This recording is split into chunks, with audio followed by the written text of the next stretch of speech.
Ok, bien. Saludos, buenas tardes.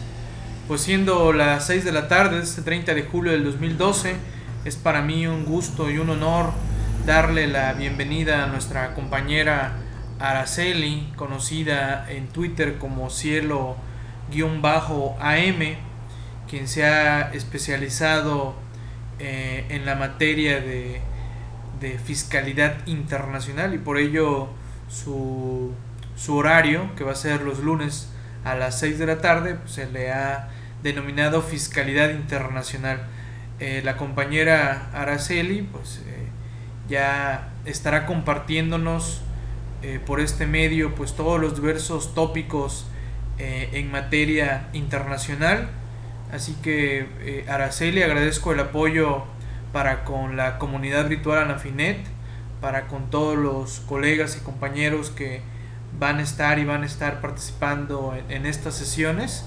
Y pues yo creo que te deja un muy buen horario después de tener de preámbulo, ¿no? Por no decir de telonero, al buen Gabriel Aranda, quien ya te deja aquí preparado el tema, ¿no?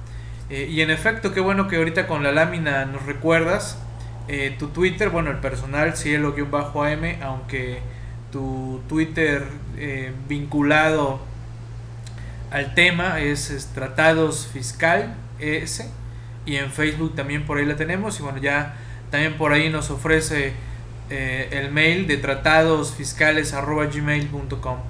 Excelente, estimada Araceli.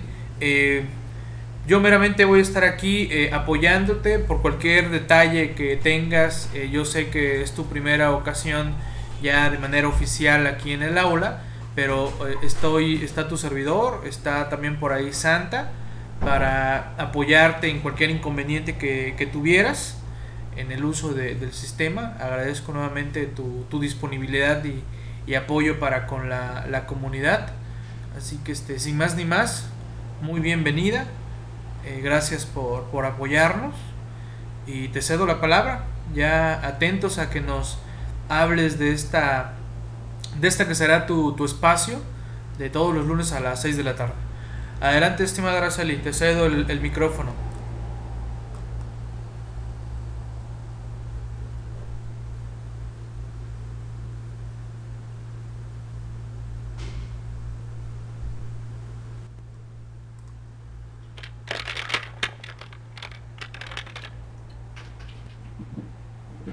Hola, buenas tardes.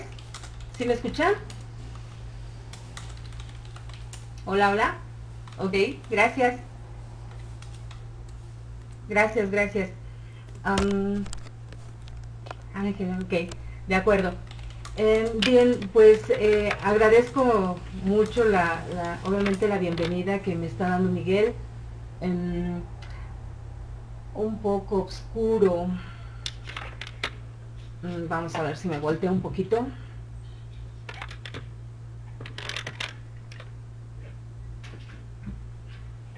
Creo que así. Sí, ¿verdad? Mucho mejor. Bueno, me acerco aquí a la pantalla un poco. Bien, de acuerdo. Decía yo que agradezco la más bajo, muy bajo. Es por la luz del fondo, es cierto. Los micrófonos. Subí volumen, buen volumen. Espero ahora no estar gritando.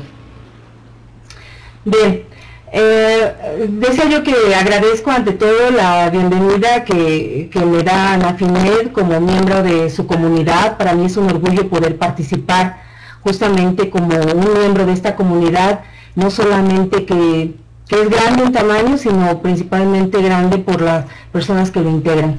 Entonces me siento muy honrada justamente de ser parte apenas en estos días de Anafinet, y espero contribuir a promover la cultura fiscal en México.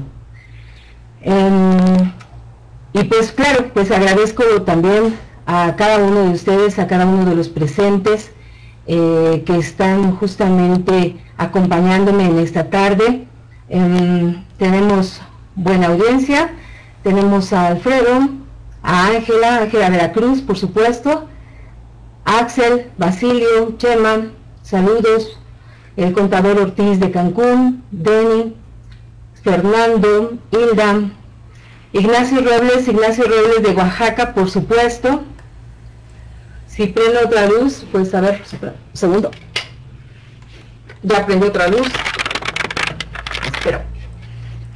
Ok. Muchas gracias, sí, ahí vamos en los saludos, íbamos con Ignacio Robles, muchas gracias, de Oaxaca. Él justamente he tenido la oportunidad de convivir como profesora de un alumno muy destacado como es Ignacio Robles en la maestría de Derecho Fiscal en la Benemérita Universidad de Oaxaca. Tenemos también a Jorge Arturo del Distrito Federal, José Luis, Cali, Luis, María de Jesús de Tuxtla, Miguel de Tijuana. ¿Eres el contador de Tijuana? A ver si nos dice que es el contador de un gran colegio en Tijuana. Octavio, Avilán, te agradezco mucho, Octavio, no solamente el apoyo de estar aquí presente, sino por supuesto de estar a nuestro lado como un excelente compañero en Twitter. Nos llevas y nos acompañas de manera muy cordial a cada uno de nosotros. Muchas gracias. Ramón Ortega, Rigo Tobar, será así, de verdad, Rigo Tobar, bien, en fin. Sergio Ramos, Ramón Ortega, Roberto de Querétaro y Sergio Ramos, Sergio Santi y por supuesto a la bella Mónica Solano, ¿no? Bien, pues muchas gracias por acompañarnos. De hecho, este espacio es de ustedes. Lo quiero compartir justamente con ustedes. Simplemente me reitero a sus órdenes. Mi nombre es Araceli Martínez, como ya me hacían favor de presentarme. Tengo un poco de experiencia, por supuesto. Nunca se es experto en estas materias de derecho fiscal, siempre está todo por aprender, y el punto aquí es de que necesitamos aprender y siempre estudiar y conocer más. Entonces, por supuesto, me he especializado, como decía Miguel, en esta parte de fiscal internacional. Trabajé algunos años por supuesto en lo que es el sistema financiero también, y ahí tuve la oportunidad de comenzar a abordar estos temas como son los pagos al extranjero, ¿no? Principalmente de intereses, de dividendos, de regalías, asesorando justamente a los clientes. Posteriormente, en forma independiente, bueno, pues lo que ha pasado es de que me he desarrollado asesorando justamente también a los contribuyentes, tanto personas físicas como personas morales. Y aquí el punto es pues tratar de hablar, de compartir estos temas que también tengo la oportunidad de compartirlo con mis alumnos a nivel de maestría, ¿no? A nivel de maestría, a nivel de especialidad. Ya les comenté que he participado en Oaxaca, en Aguascalientes, en Guadalajara y en fin, en algunos otros lugares. Actualmente ahorita estoy en la maestría en la Universidad Panamericana y bueno, cuando me ofrecieron a mí justamente tener este pequeño espacio dentro de la comunidad de Anafinet, me sentí muy feliz y muy contenta de poder comentar con ustedes justamente estos temas, ¿no? Estos temas que desafortunadamente no son tan tocados en forma habitual. Y créanme que un poquito con la experiencia que cuento, me he dado cuenta que hasta que no conoce uno precisamente estos temas a nivel internacional, hasta que no aborda uno el estudio del modelo de convenio, de las recomendaciones de la OCDE, es entonces justamente cuando uno empieza a entender o a razonar o a ver los motivos de lo que son los impuestos nacionales. ¿Por qué tenemos nosotros aquí en México un artículo 9 que dice residencia ¿Por qué tenemos la ley del impuesto sobre la renta en determinados sentidos, en los gastos a prorrata, en la acumulación de los impuestos, en el acreditamiento, por supuesto, de los impuestos pagados en el extranjero, y en fin, o sea, cada uno de esos artículos desde un tema de residencia, de establecimiento permanente, etcétera. Entonces, justamente cuando uno va abordando el estudio de las recomendaciones, de los comentarios de la OCDE, vemos que es dentro de este ámbito internacional quienes son los que marcan justamente la línea en la que el fisco mexicano va a estar pagando los impuestos. Entonces, pues es aquí que pues, uy, sí, como Star Wars, como los Transformers, ¿qué pasará? Se escuchan mal. ¿Qué haré? A ver, continúo hablando. Voy a bajar un poco el volumen. ¿Qué tal así? ¿Se escucha mejor? ¿Me pueden confirmar, por favor? Hola, Mireya. Hola, muy bien. ¿Me escuchas, Mireya? ¿Me escuchan todos? Uf, es que...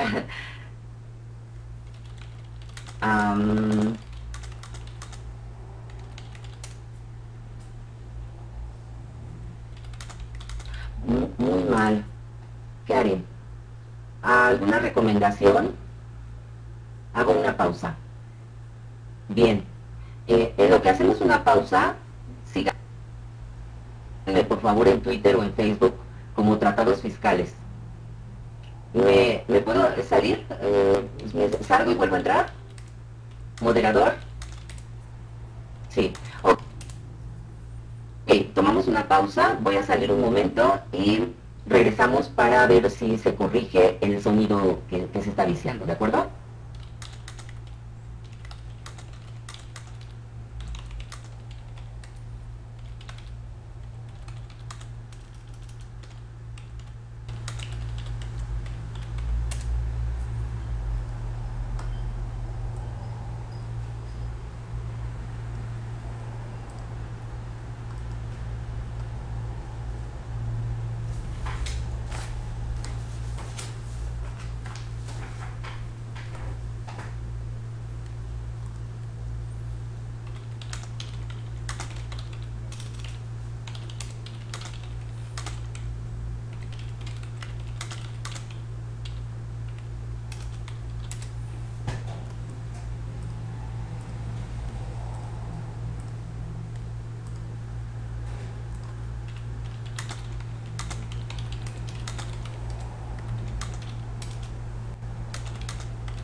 Hola, ya regresé.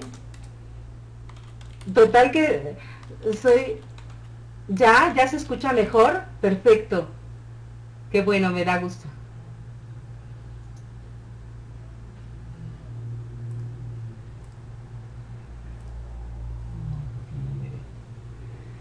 De acuerdo. Bueno, vamos a comenzar ya porque ya son 6:18. Pues es que de plano me fui, me fui al cielo. Bien. Bueno, pues vamos a continuar con este tema. Les estaba yo justamente tratando de introducir a este tema de fiscalidad internacional, del cual vamos a estar hablando en estos lunes a las 6 de la tarde, y pues del cual me voy a ver favorecida justamente con su atención. Veamos.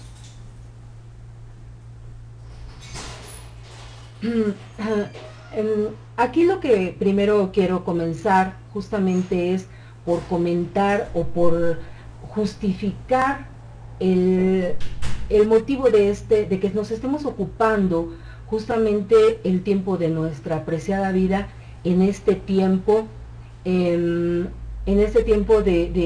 6 a 7 de la noche. Miren, lo que es la fiscalidad internacional tiene tal importancia que México se ha destacado por ser un país de relaciones internacionales de alto nivel, que justamente no ha sido inmune a los efectos de la globalización y de la modernización mundial. Aquí me preguntan, Rigo Tobar, acerca, bueno, aparte de que no se ve bien mi cara, eso vamos a tratar de corregirlo después, tal vez en otra ocasión, y me pregunta ya directamente que cuál es el efecto del Tratado de Viena. Mira, el Tratado de Viena, gracias Susi, ya estamos aquí, decía yo, el Tratado de Viena es exactamente la Convención de Viena sobre el derecho de los tratados, y ese es uno de los documentos más importantes que en materia de derecho fiscal internacional nos vamos a encontrar. Me voy a permitir reservarme la explicación justamente de esta Convención de Viena para la siguiente sesión, en donde vamos a comentar los documentos más importantes, como sería esa Convención de Viena, de la cual hay dos, de la del 69 y la del 86, y también vamos a comentar acerca propiamente del modelo de convenio de todos los tratados. Entonces, eso, Rigo, si me permites, lo vamos entonces a comentar en la siguiente sesión, de la cual te voy a pedir que nos acompañes. Mire, entonces vamos a comenzar con con este tema de la fiscalidad internacional, y yo comentaba justamente de estos efectos de la globalización y de la modernización mundial. Quiero hacer un poquito de historia justamente para comentar que recordarán algunos que ya son ligeramente un poquito más grandecitos, y algo otros que no lo son, que son pequeños, pero que seguramente han estudiado historia, y recordarán este parteaguas que se formó, que se caracteriza en México antes y después del sexenio de Carlos Salinas de Gortari. Antes del sexenio de Carlos Salinas de Gortari, México se caracterizaba por tener una economía cerrada en donde no había gran competencia a nivel internacional, porque es más, las fronteras estaban cerradas, y entonces lo que pasaba era precisamente de que las empresas que teníamos aquí en México eran prácticamente enanas económicamente en materia de competencia, porque elaboraban malos productos, y entonces lo que pasaba era de que no podíamos competir en cuanto a calidad, pues obviamente con unas empresas en materia internacional. Sin embargo, la globalización, esta modernización nos alcanzó, no podíamos detenernos o abstraernos de justamente de esta globalización. Tan es así que Carlos Salinas nos hace creer que era nuestro momento de llegar al primer mundo, y que por lo tanto nosotros estábamos preparados y era nuestro momento de entrar a la OCDE, a las grandes ligas, y entonces estábamos casi preparados para recibir esa riqueza. Aquí quisiera yo que no nos perdamos e identifiquemos que toda estructura social, todo complejo social está integrado por tres partes importantes: lo que es la estructura ideológica, la estructura política, jurídica. Ambas están sentadas o soportadas por lo que es la estructura económica. Si nosotros tenemos una economía cerrada, entonces nuestra ideología y nuestro sistema jurídico político va a ser justamente cerrado. Esta modernización de la que estoy hablando de Carlos Salinas, justamente lo que hace es lanzarnos a abrirnos económicamente, y entonces pues se derrumban las fronteras que había, los obstáculos que había justamente para nosotros poder competir, y por lo tanto que también los productos del exterior vinieran aquí a México para venderse sin mayor problema económico de barreras arancelarias. Entonces, estamos hablando, decíamos, de esta justificación de la fiscalidad internacional. Quisiera que me dijeran, vamos bien, o vamos mal, ya me escuchan bien, ya se me durmieron, ¿qué es lo que ha pasado? Por ahí, todo clarísimo, vamos, ahí vamos. Miren, justamente lo que les estoy comentando es la importancia de que ustedes estén aquí comentando conmigo justamente lo que es la fiscalidad internacional. Esta fiscalidad internacional, esta globalización, justamente casi vienen los del 132. No se preocupen, que creo que Palzaval no acudió aquí al aula, aunque anda por ahí en Twitter. Bien, fíjense, estas operaciones internacionales, lo que decíamos, este libre intercambio comercial entre unas y otras países, nos hace reconocer justamente esta complejidad de las relaciones económicas internacionales, lo cual deviene en graves problemas a los países y a sus nacionales. Aquí nos queda a lo mejor más clara esta idea al ver este esquema, en donde nos dice, justamente hay una interdependencia entre lo que son los países no desarrollados y los países que son altamente desarrollados. ¿Por qué? Finalmente, si los países ricos pues son tan autosuficientes, ¿por qué van a necesitar de un país que no está tan desarrollado o que es pobre? Justamente porque los países no desarrollados tienen las materias primas y los insumos básicos necesarios para que ellos lo transformen y entonces elaboren productos manufacturados, capitales y tecnología. Entonces, a todos nos queda claro, por ejemplo, en donde nosotros vendemos a Estados Unidos el petróleo y no lo devuelven a un precio superior, ya transformado precisamente en gasolina. Entonces, de esa interdependencia económica estamos hablando. Entonces, esta globalización económica justamente lo que nos va a exigir el libre cambio de bienes y servicios y de inversión de capitales. Bien. Además, mano de obra con Estados Unidos y Canadá. Así es, Nacho. Justamente de esto estamos comentando.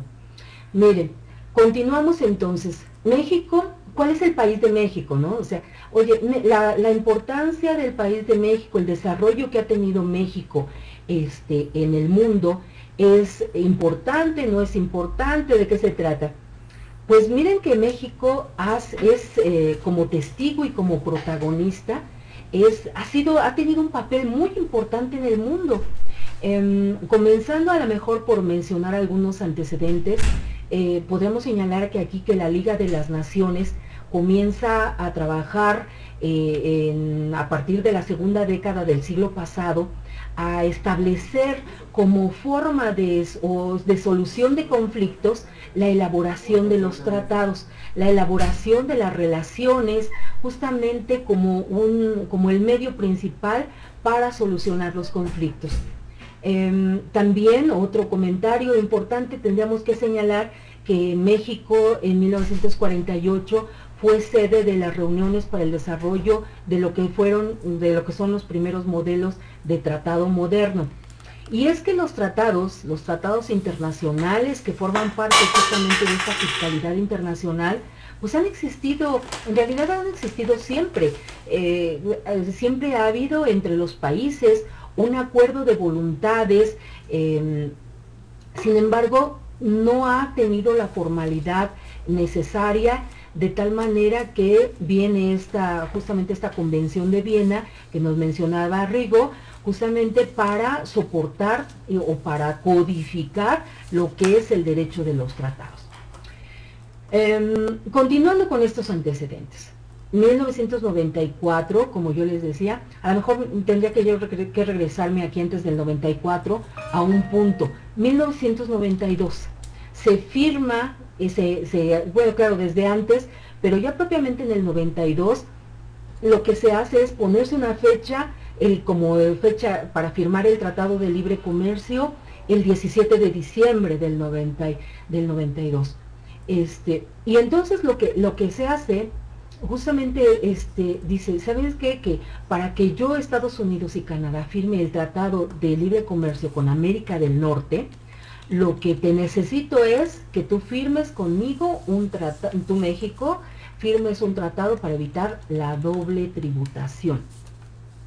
Entonces es ahí cuando justamente se está tratando de armar justamente este rompecabezas de lo que es globalización, México en las grandes ligas económicas, y por lo tanto tiene en 1994 tiene que lograr entrar como miembro de la OCDE. Y todavía aquí teníamos a Salinas de Gortari, que aquí sale Salinas de Gortari, si recordarán, como en noviembre del 94, es cuando termina su sexenio, y entonces aquí estamos tratando de entender cuál es el efecto histórico, las circunstancias económicas que obligan a México a no eliminarse justamente a esta globalización. Tal es el caso entonces, como les decía, México se ve presionado económicamente para que entre a este primer mundo, y entonces empieza a celebrar tratados internacionales. Desde esa fecha hasta hoy empieza a celebrar tratados internacionales a la fecha hoy en materia fiscal, para evitar la doble imposición o la doble tributación y evitar la evasión fiscal. A la fecha tiene celebrados casi 45 tratados. Y tratados para acuerdos de intercambio de información, pues como otros 15, y ya vamos para 20. Entonces, todos estos obviamente siguiendo los lineamientos y las recomendaciones justamente de la OCDE. Y aquí también viene este tema, que no voy a entrar a él en este momento, que es el tema de la jerarquía de los tratados.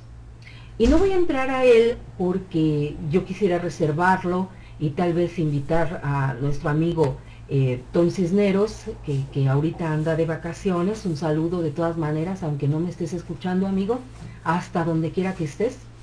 Y este tema de jerarquía de los tratados justamente es tan importante porque lo que vamos a hacer aquí es también tratar de identificar, cuando veamos este tema de la jerarquía de los tratados, tratar de entender por qué México justamente adquiere el carácter de sumiso ante la voluntad internacional.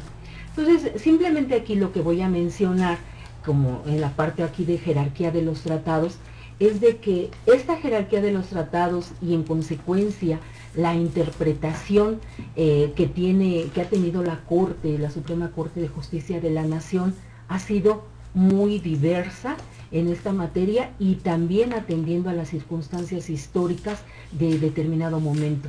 Y por mencionarlo así, simplemente también les voy a comentar que ha tenido varios criterios, como decíamos. En 1992, de esto que estamos hablando justamente, de que México está entrando a la OCDE y está entrando a las grandes ligas, en ese momento la interpretación de la Corte respecto de la jerarquía de los tratados fue considerarlos por debajo de la Constitución, pero a la par de las leyes. Ahorita, obviamente, el criterio de la Corte ha cambiado de manera drástica, porque ahora se considera que la jerarquía de los tratados es por encima de las leyes, pero por debajo de la Constitución.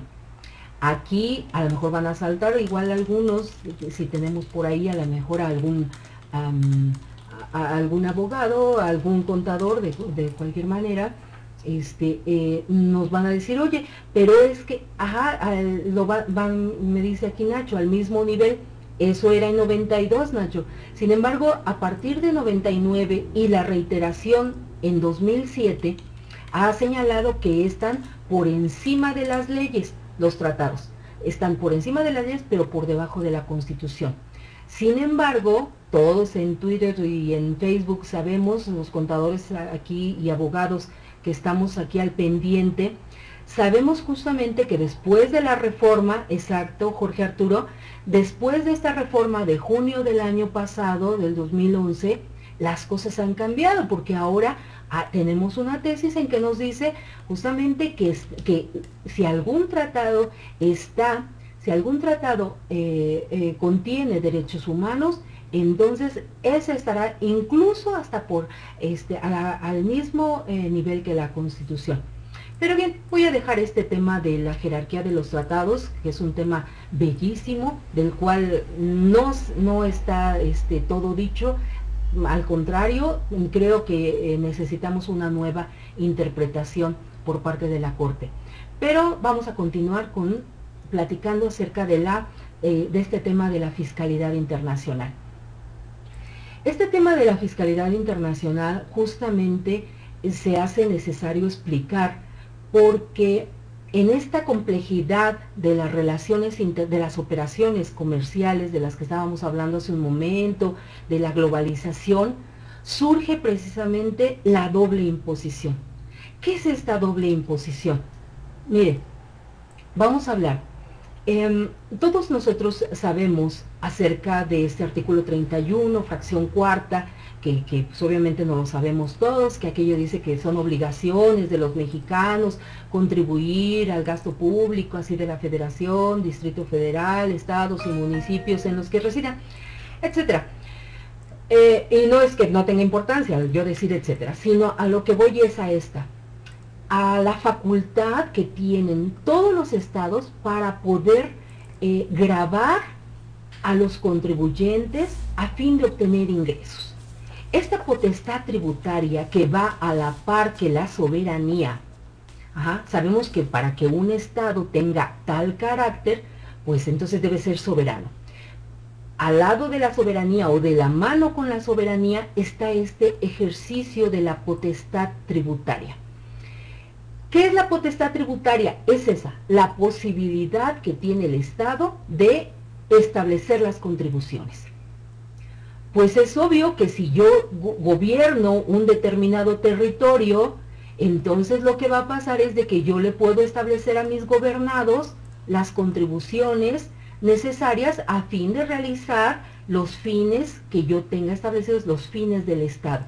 ¿Cuáles son los fines del Estado? El Estado, ¿para qué está? ¿Para qué se constituye?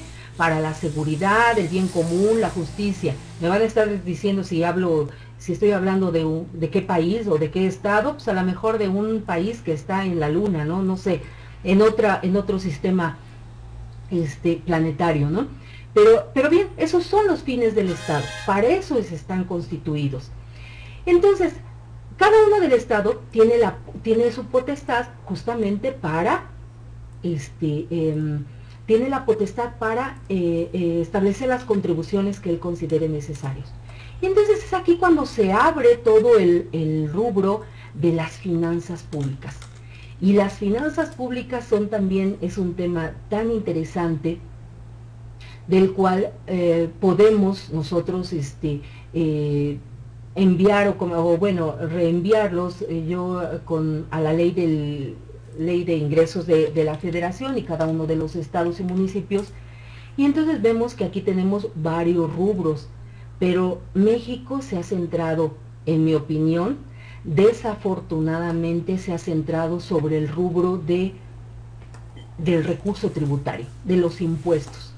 Cosa que otros países, por ejemplo Estados Unidos, Alemania, obviamente países desarrollados, han centrado sus ingresos o su gasto, su presupuesto público, lo han centrado sobre otros rubros y no solamente el tributario lo han dejado hasta el final.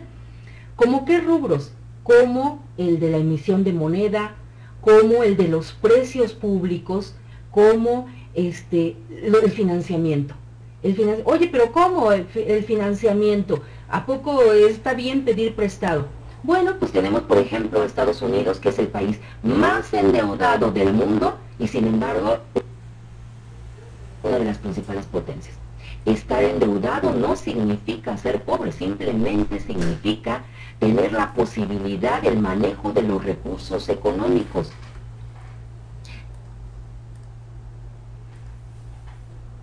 Otra vez se escucha mal. No, todavía no se me ha cansado la voz. Moderador, ¿cómo pongo la pausa?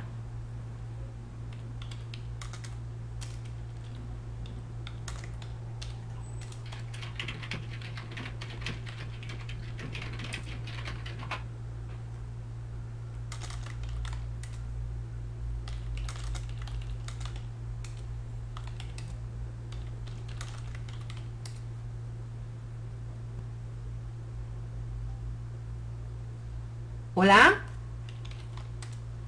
Hola. Listo. Hola. Ya, perfecto. Gracias. Es que de repente empiezo a cambiar de voz y es cuando empiezan a preocuparse aquí las cuestiones. Bien. Estamos hablando de que de los Transformers, sí. No, todavía no. Batman todavía, pero Transformer no. Bien, vamos a continuar entonces. Estamos hablando de la importancia de este tema de la fiscalidad internacional, de la doble tributación. Estamos hablando de que los estados tienen el Estado como ente jurídico político tiene esa potestad para el establecimiento de los impuestos, pero que yo señalaba, mi argumento, mi opinión es que no es correcto que los estados establezcan como su principal fuente de ingreso a los tributos. Los tributos tienen un efecto en la economía, un efecto que lo reprime la economía. Los impuestos, al yo establecer un impuesto a determinada actividad o al establecer un impuesto al ingreso, a las utilidades, pues entonces, ¿qué es lo que pasa? Ninguna empresa quiere entonces generar utilidades con tal de no pagar los impuestos correspondientes. Sin duda lo que hace es reprimir la economía. Yo señalaba hasta antes de que me convirtiera en Transformer, señalaba que hay otros tipos de ingresos, como lo que son, decíamos, la emisión de moneda, decíamos, los financiamientos, incluso los préstamos como tal, y los precios públicos. Y eso es lo que le ha faltado a México. A México le ha faltado justamente que se dedique a trabajar y a dedicar a sacar ingresos de sus propias empresas. ¿Qué significa esto? Veamos el ejemplo también, el caso de Estados Unidos. Estados Unidos, uno de sus principales ingresos es justamente el precio público. El precio público entendido como el ingreso que obtiene de su actividad empresarial. Recordemos y todos sabemos que Estados Unidos, su principal actividad, su principal actividad es la venta de armamentos. Cuando Estados Unidos está mal, entonces surge una guerra. Ahorita últimamente van a decir, bueno, es que ya no ha habido guerras. Tienen razón. Lo que pasa es de que ahorita la madre naturaleza no ha sido tan generosa con nosotros, que nos ha puesto en nuestro lugar. Y por lo tanto, pues si no hay un volcán por acá, hay un tsunami por allá, un terremoto más acá, inundaciones, de tal manera que Estados Unidos puede vender armamento, y así lo hace también, por ejemplo, Alemania. Los alemanes son los dueños de la tecnología. Ni tan siquiera ellos la desarrollan. Lo que hacen es vender Ellos piensan y ellos venden la tecnología para que otros países la desarrollen. Y entonces justamente aquí yo estoy señalando que incurrir en una de las actividades, por ejemplo, lo que decíamos, obtener ingresos principalmente de lo que son los tributos, no es bueno, ni es recomendable para los países. México lo ha estado haciendo y muchos otros países de tal manera que nos están generando este problema de doble tributación internacional. Continuamos entonces. Miren, cada uno entonces de los estados intentan establecer mecanismos para ampliar la manera de que el ingreso que obtengan las personas que son sujetos o que están relacionados con ellos, pues les paguen impuestos, ¿no? Se establecen aquí, podemos nosotros encontrar dos formas de jurisdicción fiscal para la recaudación. Y entonces vamos a entrar ya en materia sobre estos dos sistemas de tributación. Nosotros sabemos que existe un sistema de renta mundial, que sería propiamente de base universal, en donde muy al artículo primero nosotros identificamos que es que funciona de tal manera que va a gravar los ingresos de los contribuyentes independientemente de dónde se obtengan, ¿no? Eso lo sabemos nosotros perfectamente. ¿Por qué funciona así? Bueno, porque justamente este sistema de renta mundial o de base universal atiende al principio de residencia. Tú eres mi residente, pues entonces me vas a pagar impuestos. ¿De dónde? De todos lados. Si percibes ingresos de China, de Japón, de Francia, de Inglaterra, muy al estilo olímpico, pues entonces me vas a pagar impuestos aquí en México. Pero este sistema también se confronta con lo contrario, que es el sistema de renta territorial. A diferencia del base universal, se restringe exclusivamente a la base local, gravando los ingresos que obtuvo el contribuyente en un periodo determinado. Atiende justamente al principio de fuente de riqueza. Si se fijan aquí, yo estoy poniendo como ejemplos Jamaica, Marruecos, Libia, Bolivia, Botswana, algunos otros países y El Salvador, que aquí Salvador, hay un error de ortografía, mecanografía, mejor dicho, pero son países que no se destacan por su desarrollo económico. Entonces, lo que hacen es gravar exclusivamente los ingresos que caen en su territorio. Entonces, estos dos sistemas obviamente atienden a estos principios y son contrarios, se contraponen estos dos. México, ¿cuál seguiría aquí? México sigue el de renta mundial y en parte también el sistema de renta territorial. ¿Por qué? Porque también grava los ingresos que se obtienen solamente en su territorio. ¿A quiénes? Pues a aquellos sujetos que sean residentes en el extranjero que obtienen ingresos con fuente de riqueza aquí en México. Veamos esto también. Estamos hablando de principios, de sistemas de tributación, estamos hablando de residencia. ¿Por qué? Porque estamos hablando de cómo funcionan los impuestos en el mundo de tal manera que vayan a darnos o provocar problemas de doble tributación. Y entonces encontramos el problema aquí, el problema de que se confrontan aquí estos principios, en algunas ocasiones, el principio de residencia con el principio de fuente de riqueza. Y el principio de residencia, como observan aquí en esta lámina, vemos que es principalmente invocado por países altamente desarrollados. ¿Quiénes? Pues los miembros de la OCDE, que en alguna otra ocasión Octavio, yo recuerdo haber visto aquí una charla mismo aquí en esta aula, en donde nos ha explicado qué es la OCDE, y bueno, pues esos miembros, en alguna otra ocasión también, si gustan lo podemos comentar, pero esos miembros de la OCDE que se agruparon justamente, dicen que para compartir justamente sus experiencias, son países que están desarrollados y que ellos dicen, ¿sabes qué? Con ese criterio, yo voy a gravar a mis residentes independientemente que no se encuentren y que no haya presencia física aquí en mi país. El caso, dice Nacho Robles, de Estados Unidos, justamente de la residencia con Estados Unidos. Si hay una persona que tiene la nacionalidad, que tiene la ciudadanía de Estados Unidos, a Estados Unidos no le preocupa en lo más mínimo en dónde se encuentra esta persona, porque esa persona en donde se encuentre le va a estar pagando los impuestos a el estadounidense.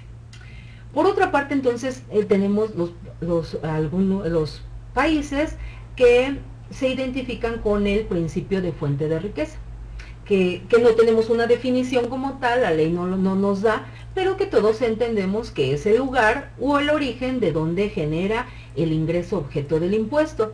Entonces, estos países, lo que ellos necesitan son por lo menos quedarse con la recaudación que les llegue, por lo menos. O sea, ¿hay alguna inversión en mi país? Pues entonces por lo menos le pellizco un poquito a ese ingreso, a esa fuente de riqueza, y por lo tanto me quedo con un poco de esa recaudación. No lo voy a gravar por residencia, voy a grabar solamente un poquito de esa recaudación, de ese impuesto. Bien, entonces aquí lo que les comentaba yo. En México lo que nosotros hacemos, recordarán este artículo primero, fracción de la ley del impuesto sobre la renta, la fracción primera es innegable que se aboca precisamente a una fuente mundial, pero en cambio esta fracción tercera, que nos habla de los residentes en el extranjero que no tengan establecimiento permanente, pero que van a percibir ingresos de México, pues los va a gravar por fuente de riqueza. Y los va a gravar a una tasa bastante alta, porque por cada pago que se les realice de acuerdo con la ley, me establece una tasa general más o menos de un 25%. Es una tasa bastante alta, que por supuesto, pues no podemos, es gravosa, y por lo tanto impide la libre operación, el libre intercambio de mercancías e incluso las relaciones comerciales. Por eso es de que ante esta situación vienen los tratados fiscales para evitar la doble tributación. Y entonces estamos señalando de que hay factores de vinculación. Estos factores de vinculación, que son otra cosa, es esa liga que se establece justamente entre un Estado y una persona, y un contribuyente. Es ese pretexto que tienen los estados para poder amarrar al contribuyente. ¿Cuáles son? Bueno, pues hay criterios de vinculación o de sujeción personal, como son la nacionalidad y la residencia. ¿Eres nacional mío? ¿Eres residente en mi país? Pues entonces estás obligado al pago del impuesto. Pero hay otros, hay criterios de sujeción económica, como lo son la sede de negocios, el establecimiento permanente o la fuente de riqueza. Caes en esta situación, entonces también estás obligado al pago del impuesto. Bien, dentro de entonces encontramos o podemos llegar a esta conclusión. Países que son exportadores de capital van a utilizar principalmente criterios de vinculación personal, principio de residencia, decíamos. Graban capitales independientemente de dónde se coloquen. En cambio, los países importadores de capital van a utilizar criterios de vinculación económica, que son y que van a dar en consecuencia que ejercen su potestad sobre un territorio determinado. Entonces, si ven aquí, más o menos coinciden estas ideas, y entonces podemos ya hablar de una doble tributación. ¿Cómo se presenta esta doble tributación? Miren. Gracias, Mari de Tijuana, querida maestra Mari de Tijuana.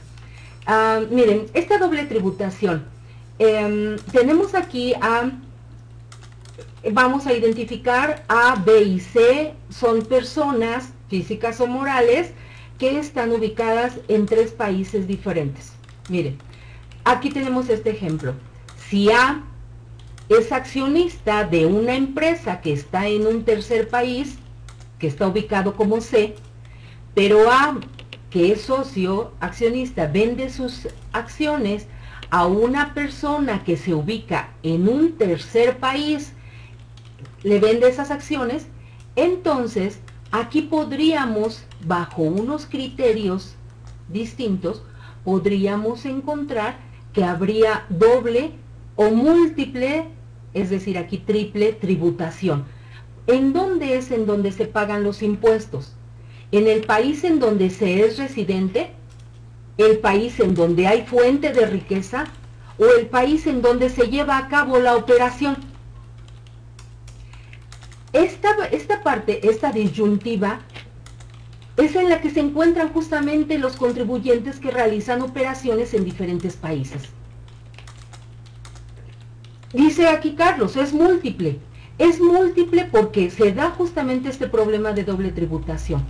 Y justamente es lo que queremos comentar. ¿A qué se debe esta situación? En este caso hipotético que estamos señalando, porque no estamos diciendo país como tal, pudiera darse la múltiple operación, decíamos, atendiendo a la residencia, atendiendo a la operación o atendiendo a la fuente de riqueza. ¿Por qué? ¿Cuáles serían justamente entonces? ¿Qué es la doble tributación? La doble tributación la podemos definir como este fenómeno que se presenta cuando en virtud de que un mismo ingreso, una misma operación, tiene que pagar impuestos en dos o más países, pero además un impuesto que sea de la misma naturaleza. ¿A qué me refiero de la misma naturaleza? Que sea básicamente impuesto sobre la renta, un impuesto al ingreso. Que no sea un impuesto sobre la renta y un impuesto al valor agregado, porque entonces ya no estamos hablando de un impuesto directo y de uno indirecto. Entonces, justamente lo que una doble imposición se da sobre la utilidad, así es, en algunos casos se da sobre ingreso, Roberto, y justamente aquí se da una situación tremenda en materia internacional, porque no te graban sobre utilidad, en algunos casos te lo permiten, pero no siempre se da sobre utilidad. Entonces, aquí casi es sobre el pago, el pago que realices. Entonces, bien, cuando estas legislaciones de dos o más coinciden, dos países establecen un gravamen sobre una misma operación, pues entonces ahí la operación se hace incosteable. Justamente habría una doble o múltiple imposición. Estos elementos aquí son los que ya comentamos. Dos países sobre una misma, con similitud de impuestos, sobre un mismo sujeto, identidad de un periodo determinado y la acumulación de la carga tributaria. Estas causas de doble tributación decíamos, ¿por qué se da la doble tributación? Yo diría, en primer lugar, porque justamente los países tienen el libre ejercicio de la potestad tributaria, de tal manera que me van a gravar la operación que ellos consideren conveniente a fin de tener presupuesto público. Otro motivo, otra causa, se utilizan principios o criterios distintos. Oye, a lo mejor uno me graba por residencia y otro me graba por fuente. Doble tributación. Pero también existe la posibilidad de gravar, de que exista doble tributación, aún a pesar de que un país utilice principio de residencia y el otro también utilice principio de residencia.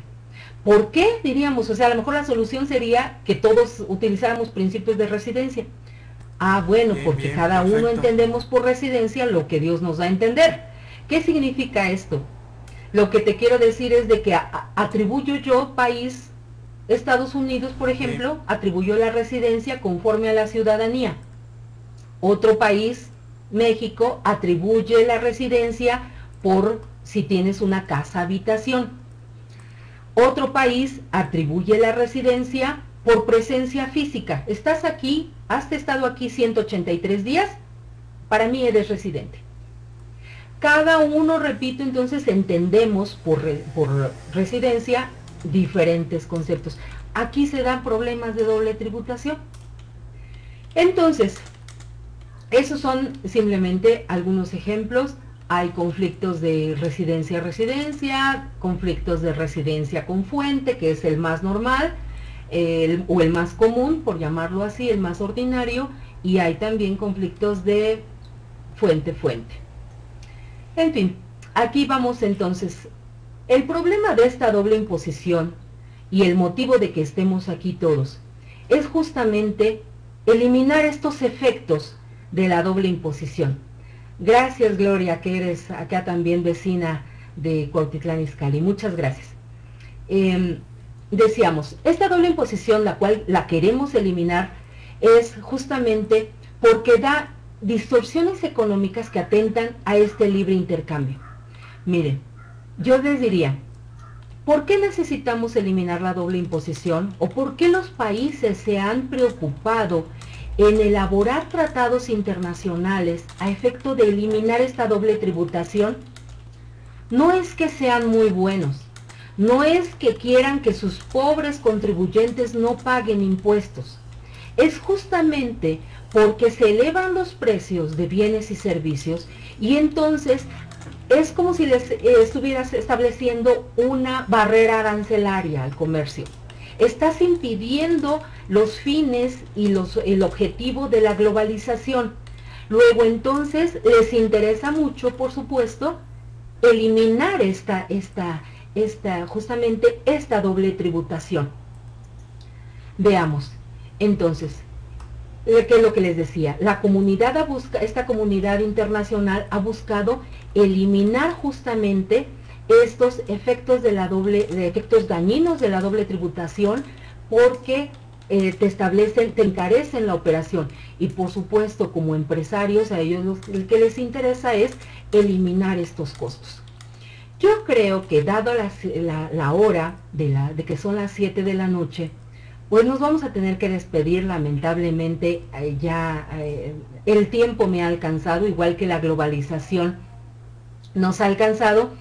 Y bueno, quisiera yo detenerme en este momento, invitarlos a que estén conmigo el próximo lunes a las 6 de la tarde en esta hora de Fiscalidad Internacional, y invitarlos a que sigan por favor acudiendo, a que me envíen por supuesto sus dudas, sus comentarios. Quedo a sus órdenes para en este correo que se llama tratadosfiscales@gmail.com. Estoy en Twitter como Tratados Fiscales, sin la E. En Facebook estoy como Tratados Fiscales. Y bueno, para los que ya me conocen, es inevitable mencionar también que me pueden seguir en Twitter como cielo-am. Estoy a sus órdenes. Para mí es un placer poder compartir estos momentos con ustedes. Recuerden que este espacio también es suyo, por lo cual los invito justamente a que me manden sus inquietudes. La idea de este programa es llegar a abordar, o sea, obviamente iniciar con los puntos básicos, con los puntos esenciales, a fin de llegar en un futuro no muy lejano, un futuro próximo, justamente llegar a la parte de analizar con detenimiento casos específicos en los que nosotros podamos decir qué tasa le vamos a aplicar a los salarios pagados al extranjero, qué régimen le voy a dar a un expatriado, a un asignado, a una persona que, fíjate que llega a mi empresa un director que mandan de China y lo nombran como director aquí en mi empresa. Oye, ¿cómo le retengo? ¿Le retengo como nacional? ¿Le retengo como extranjero? Mejor lo doy de alta, le aplico tratados en materia también tanto fiscal como en materia de seguridad social. Oye, ¿qué tasa voy a pagar para intereses en caso de que yo pague regalías, que esté comprando un software en el extranjero, aunque lo esté comprando por internet, etcétera? Entonces, finalmente la parte aquí, la idea es llegar a los casos prácticos, pero tampoco puede llegar a los casos prácticos sin antes hacernos un poquito conocedores, conocer por lo menos los documentos esenciales que vamos a ir abordando en unas 2 o 3 sesiones. La idea es de que nos la pasemos aquí a gusto, divertidos, que pueda yo compartir justamente las dudas y las inquietudes que ustedes tengan. Les agradezco mucho su atención y pues quedo a sus órdenes, ¿no? Para cualquier cosa. Muchas gracias y hasta la próxima semana.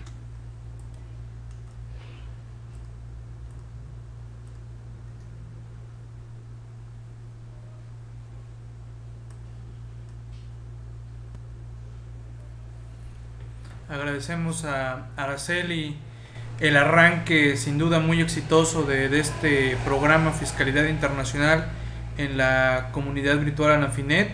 Ya por ahí hay algunos reclamos de que qué ondas con el material. Ya en su momento Araceli lo cargará en su blog, y si no, pues nos lo hará llegar, y lo colgaremos en la página de Anafinet. ¿Vale?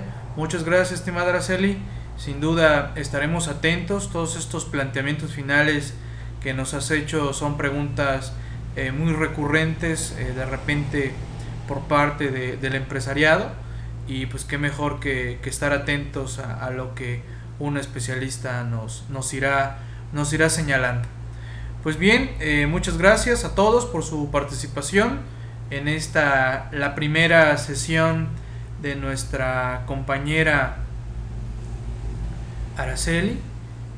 Gracias Mari, gracias, sin duda es al contrario, ¿no? Gracias a Araceli por aceptar unirse a este gran esfuerzo, así que estaremos atentos a ello. Reitero, lunes 6 de la tarde.